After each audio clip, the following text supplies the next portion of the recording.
Hey everybody, welcome to another video edition of the MFG Cast. I'm Kurt. Ladies and gentlemen, non-binaries, children of all ages, welcome. We have a good friend of the show. We haven't had him on, gosh, seems like it's been a very long time. But in the trying to think of the word, in the spirit of trying to do better things for this world and doing some fun stuff too. We have him on to talk about what's going on, what's some new stuff that's going on with Path of Play. He is Mike Primeau. Mike, it's good to see you, bud. Good to see you. I don't know how long it's been either, but I'm really thankful that you had me back on. So I appreciate it very much. It's been too long, but hey, we'll get right into it. It'll be just like it was. It'll be just like we just talked like yesterday. This is what happens. I mean, even just seeing your next door neighbor seems to be a task these days, right? So Yeah, no kidding, I right? think with the fact that you're in Wisconsin and I'm in Toronto, I think we can forego we can accept the excuses and the reasons. That's right. But That's I'm right. glad you're doing well. It But we're sounds here. like Yeah. things are going good on your end and Yeah, doing pretty decent. How about you? considering all things, we've been lucky. We're blessed. We're hunkering down as best we can. Um, but I think everybody's kind of ready for they yearn the freedom again, and it's at least in Ontario, we're facing a few more restrictions as of yesterday. Mm.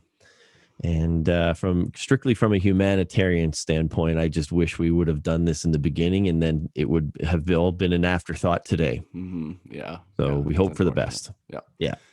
But anyway, let's talk about some things that are a little more positive. Yeah. You've been working with Path of Play now for a bit. Let's kind of refresh everybody's memories if they've already, seen our past interview with you. What is Path of Play, and what's basically your mission statement without being too like, let me pull this out here, and this is the let's go a little more loosey goosey. Let's tell them More exactly what loosey-goosey. that's. Yeah. Well, after 4 years of incredibly hard work amongst a group of fine people, um, Path of Play has become a project that really focuses on creating inclusive gaming spaces for a number of different people, young people mostly, young people living with special needs, families connected to a life with special needs, young people who are just struggling in general with social isolation. We've wanted it to be a project that leads us to being able to provide unique opportunities for young people. I mean, at least when it comes to a life with special needs, and that was the trigger for the idea Mm-hmm. and my own family's journey with my son Luke when he was diagnosed with autism. It just spoke to me that gaming can be such an empowering outlet. Mm-hmm. So many of us have a story or know someone that has a story to tell about how gaming has changed their lives. It did the heavy lifting for them as they were trying to find their place of comfort, their space of acceptance. And we've taken that idea, wanting to build it in a way where those not impacted by those things can look at it and realize that there's a chance for them to reshape their empathy and their ability to understand and accept, because that was the life lesson that my son gave me. I always thought of myself as a generally good person, and yet when Luke was going through this in the early days, he taught me, as I looked back at my old self, that yeah, I generally care, but how do you go outside of yourself when it's not impacting you? Mm-hmm. And so it's not just about taking gaming materials and putting them in a place and saying, here you go. We've started to work with schools, which I know we're going to talk about in this conversation, because if you do that, you haven't really done any of the groundwork and provided opportunities for those impacted by special needs and social isolation, and those who may not be dealing with that and have a chance to bridge a gap and helping them be more comfortable with their own outreach. I mean, they're young people, right? They're not mature yet. They need that guidance. This is about building a space and staying with them as a gaming community. There isn't a school on the planet that does that. And this is why we're on the show today, to talk about that. It's very, very exciting times for this project after 4 years. Yeah, I like that, and I like your idea of molding your whatever you're using, whether it be video games, whether it be pinball, whether it be Mhm. board games, whatever, to tailor it to people's personalities and the way that they have to get through life, depending upon if you're on the spectrum, if maybe you're someone that knows somebody on the spectrum and they want to introduce that to somebody that is on the spectrum and stuff. I like that you're not just going, here, take this, go have Yeah. fun. You're Yeah. you're making it more about tailored to the actual people that, or these kids that, have these certain needs, that it can be comfortable for them, and it's not just, hey, go play a game. It takes time for people to become comfortable, especially if it's a space that's new.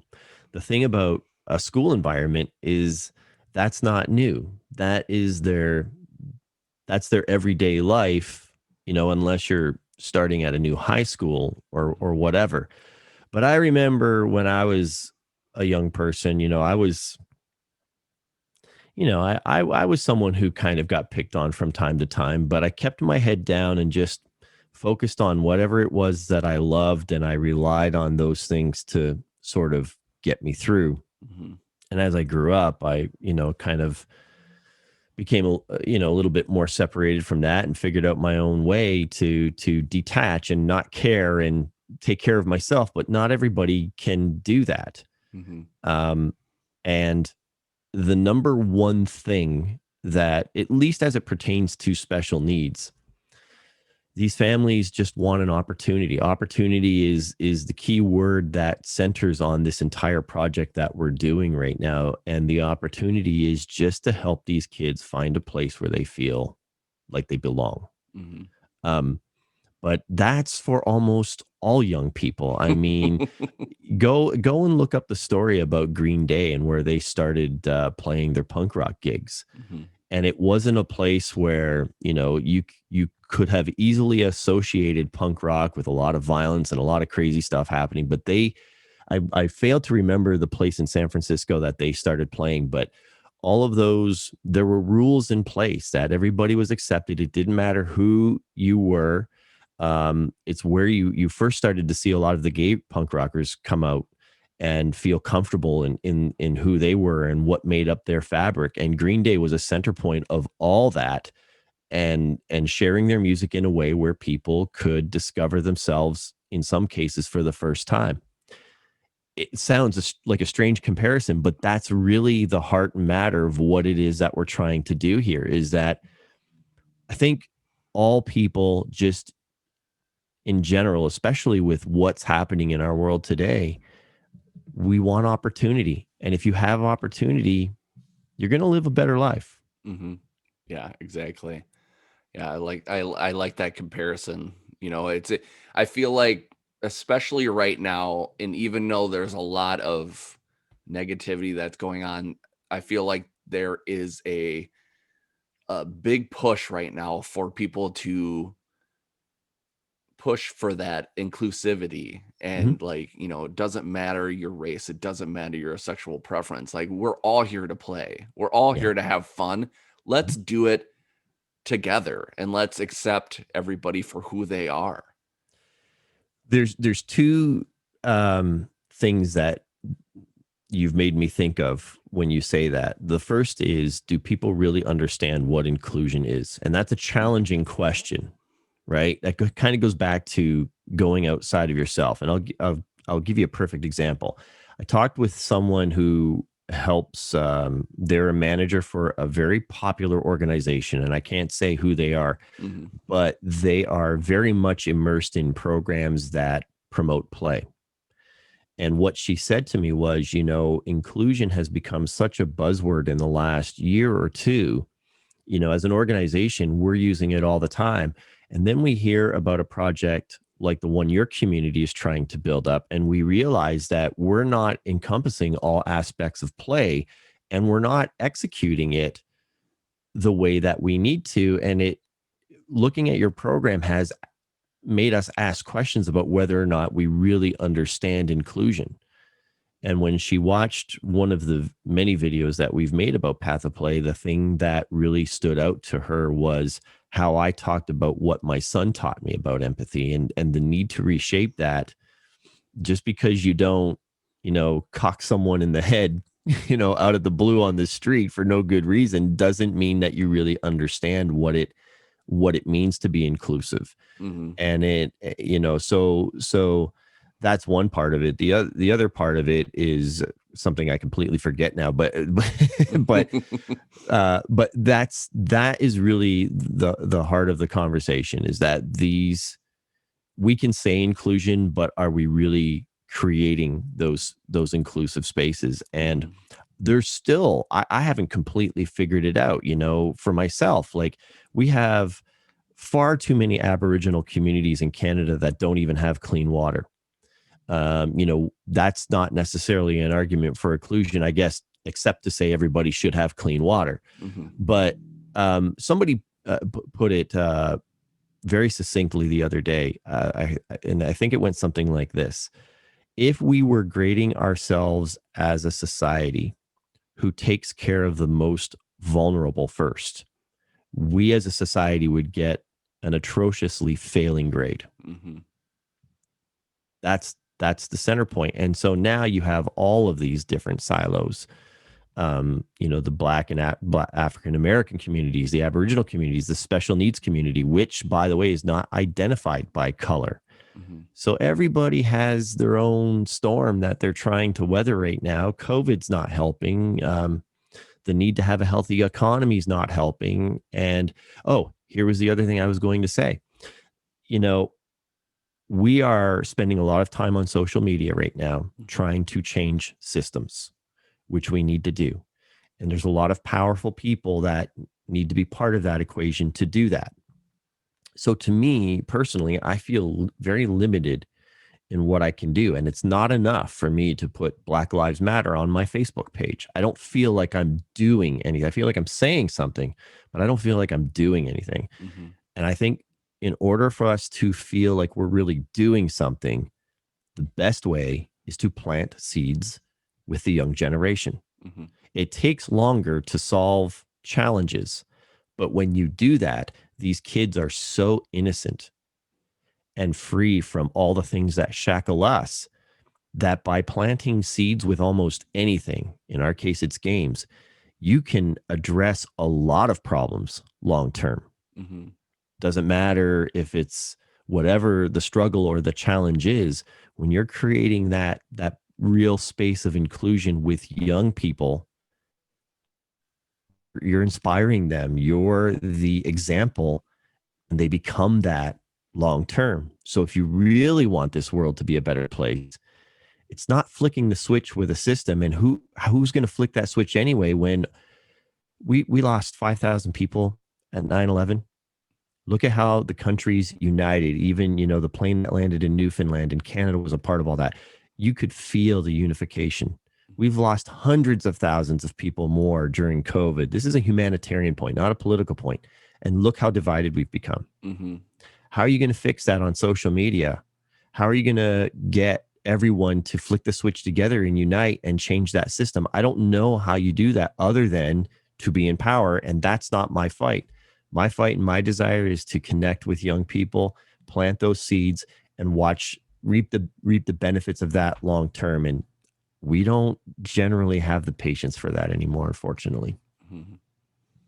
But you guys are doing that now. You're trying Mm-hmm. to set the standard for others and for yourselves through Path of Play. So, what's this new project? What are we doing here for young people, especially those that may be on the spectrum? Some actually that may even be just want to be part of this community. So we have partnered with a high school in a little town called Petrolia, Ontario. It's a little more than a stone's throw away from where I grew up, but that high school is a part of the same school district where I went to high school. There's 12 high schools in this district. and they have given us the green light to invest in a $12,000 gaming space in their school. So we're starting with a pretty large board gaming library, which will be split up. Part of it's going to go into the main library. The majority of it, I think, is going to go into what they call an alternative learning classroom. So this would have been referred to years ago as the learning disability classroom. And then I think it was the special education classroom. But they're starting to recognize that, alternative learning is something that any child needs if they need to take a new approach to be successful in education. And so this is now, I think, a much better, more friendly term for young people who partake in that kind of teaching. And it's going to include this. This is where it becomes unique. And this is where this school has sort of separated themselves, because I don't know of a school on the planet that has given the green light for this, but they've given us the latitude to also raise funds to place a pinball machine, not some old beat up 1975 thing. It is a brand new Beatles pinball machine. And you know what? While I'm typing, while I'm talking to you, I'm going to bring up the trailer really quick so that everybody can see this, because sometimes I even get asked, is pinball still a thing? And pinball is in fact still a thing. This is the machine right here. Let me bring it up for everybody. This machine was created 2 years ago by Stern Pinball in Chicago. It's a brand new machine. It's a very rules accessible pinball machine. A lot of people don't realize, it's not just about shooting the ball and trying to hit the pop bumpers and spinners. I call it board game's closest cousin, because there are rule sets for pinball. And if you understand what to shoot for first, the level of engagement shoots through the roof. I'll give you a perfect example. The Harlem Globetrotters pinball. Some people may have seen that one from way back when. But on the right side, you have 4 stand-up targets. And every one you knock down increases the value of the spinner on the left side of the pinball machine. So at the beginning of the game, every time you spin the spinner, it's 10 points. But if you knock down all 4 of those stand-up targets, so you hit the target, it pops down under the table, that spinner becomes 2,000 per spin. And it's a term they call rip the spinner. And you can set this up in literally 30 seconds. Those aren't all the rules of the game, but I've just taught you one aspect of the machine. You can go play that machine now over and over and over again. The games are quick, but they're so engaging when you understand one aspect of it. So I really feel like, again, you have an opportunity like this. We can't just place the games and then disconnect. So our job now is to visit the school, continue to work with the students. And what makes this opportunity so great is that in Ontario, high school students have to put in 40 hours of community service as a prerequisite for graduation. So we can have students work with us as ambassadors to help give you a perfect example of how this might be able to work. Let me just bring up something here. So one thing that we're going to be doing, because I don't think I mentioned this either, is we're placing a Nintendo Switch in the classroom as well. And one thing that we want to do is use the game Super Mario Maker 2, because you can build your own courses. And so what we would do, for example, with a student who wants to work with us as an ambassador and they're putting their 40 hours of community service in, they can build these courses with us. And you can see that you can maximize accessibility by creating really simple levels for young people that may have various different types of challenges when it comes to playing the regular types of video games. There are a lot of kids that just can't access these things because for whatever reason. So what you're seeing here is an example of a level where Mario can there's actually one of the autism therapy centers where we gave a Switch to, and they've started using it in their programs. This level I'm showing you, Mario is just running from left to right. There's no jumping. There's no fighting of enemies, but we put a lot of sound effects and laughing faces and doorbells and cars, because those are very sensory friendly for young people on the spectrum. So a student who's working with us as an ambassador could work with someone in the ALP classroom. they could build levels together. And what we're really hoping is, these kids who would be working with us as ambassadors, they're still maturing, right? So it's probably hard for them to find a cause. They might be doing good in planting some trees, but do they really understand what they're doing for the planet? I'm not sure. I don't know if these kids, carry forward and go beyond the 40, or if they're just counting their hours going, finally got that done, right? This this is a chance to give something to young people, many of whom are very passionate about gaming, and giving them a chance to really take ownership in something they love doing. And by doing that, that is how you create that doorway for them to ask themselves, wow, I didn't know what this person's life was like. And now I better understand. And here's the best part, has nothing to do with the program itself. When they get older and someone says, well, why should we give you the job? Right? They come into the real world, they're looking for their first opportunity. These young people are going to be able to lean on this experience to say, look, I really learned a lot as a teenager when I had the chance to work with, other students in my school to create a better community. And now they're selling themselves as a person, and they actually care that they did it. Yeah. Well, I like that too because, you know, I might be just saying the same thing you're saying, but just because it's in my head, That's like okay. Sure. you Yeah. get Yeah. you get to create these relationships with people too. It's not just, oh, Yes. I helped Susie, or I helped Johnny, or I helped whoever.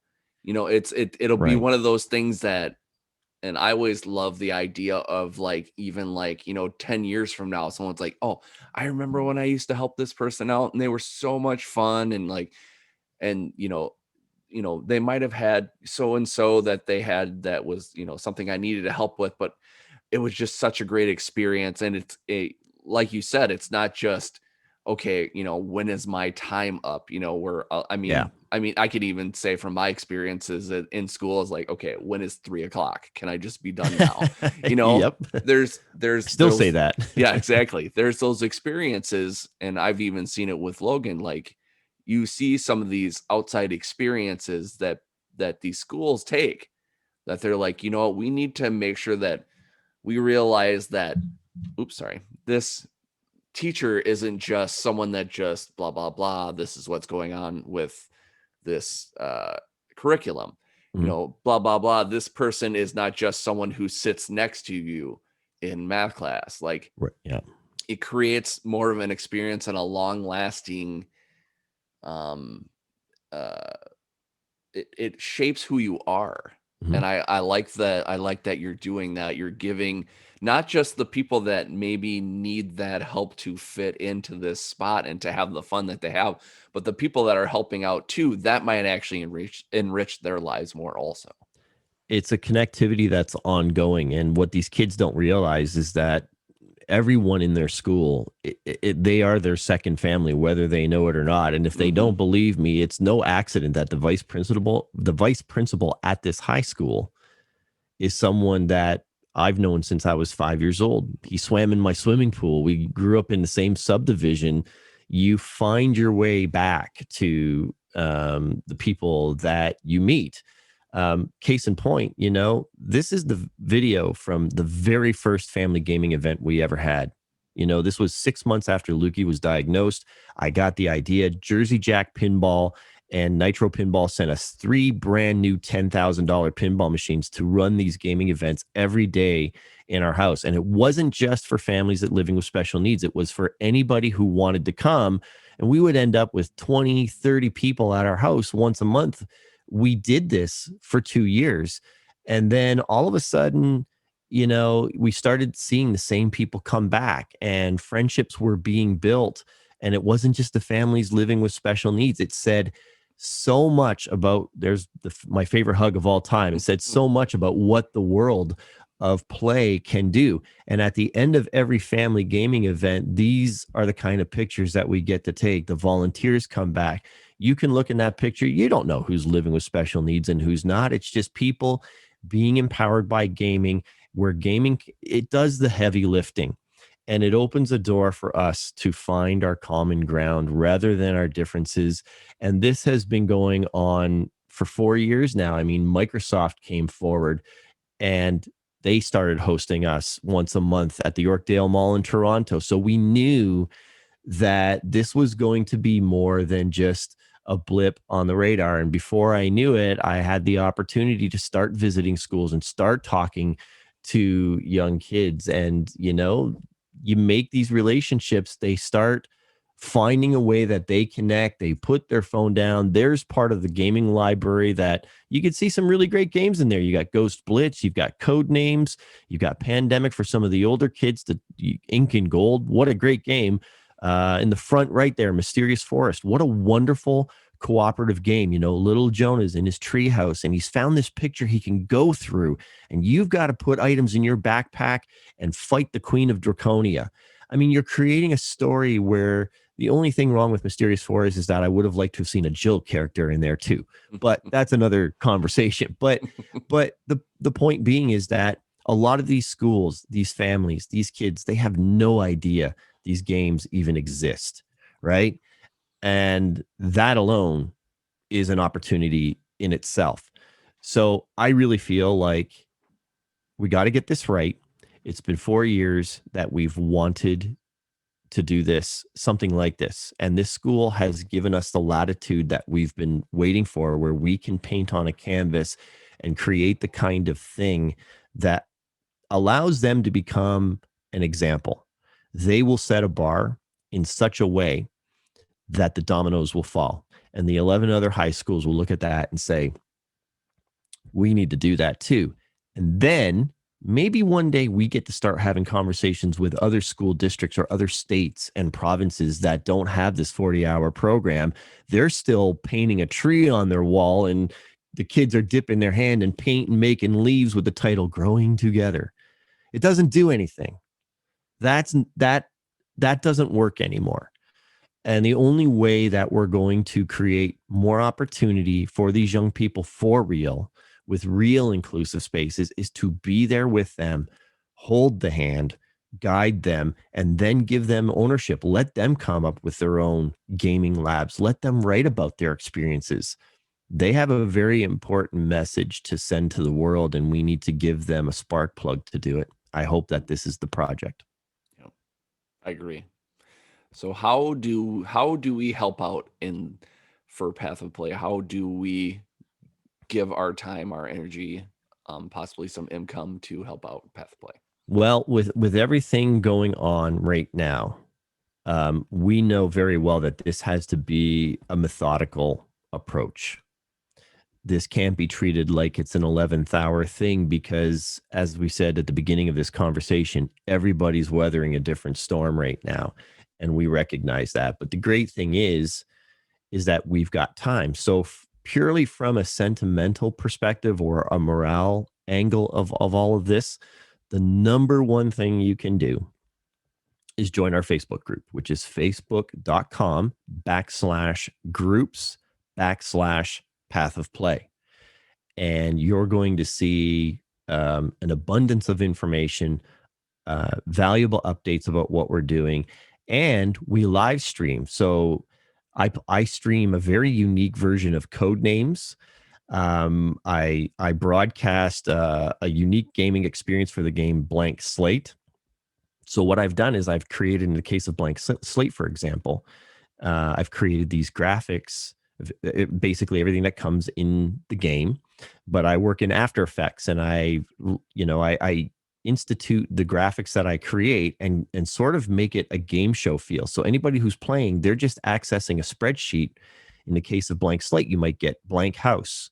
And if you type the word fire in the spreadsheet, that word in seconds will show up in my broadcast on the cards. We reveal the cards. I operate all the points. We have the sound effects, the cheers, everything. It's so much fun. And I mention that because that's a part of being involved or a member of our Facebook group community. The second thing that you can do is you can get information about the campaign. The campaign is donorbox.org, not .com. So donorbox.org/the Playroom Experiment. And just going here and reading about the project, how we're going to do it, why we're doing it, who we're doing it for. You can see a picture of the Beatles pinball machine, some of the gaming library. We talk about the pandemic. We talk about changing the landscape. Here, check this out. We got to talk about this really quickly. Here's the trigger, okay? This school district, and I am happy to assume that a lot of school districts see numbers like this. When you ask students if they're happy with life, let me cut to this page first. This is grade 4 to 6. They took a school climate survey, okay? We take a look at the left side, that one in the middle with the big sun. You see 94% are happy with life. 74% feel a sense of belonging. But if you look at the lower right corner, only 60% of these kids would reach out if they're experiencing some type of mental emotional health issue. Only 60% of them would reach out. Okay. The older they get, these numbers drop severely. By the time they get to grade 9 and 12, now only 68% are happy with life. Only 2/3 feel a sense of belonging, and only 1/3 would reach out if they were experiencing some type of mental or emotional health issue at school.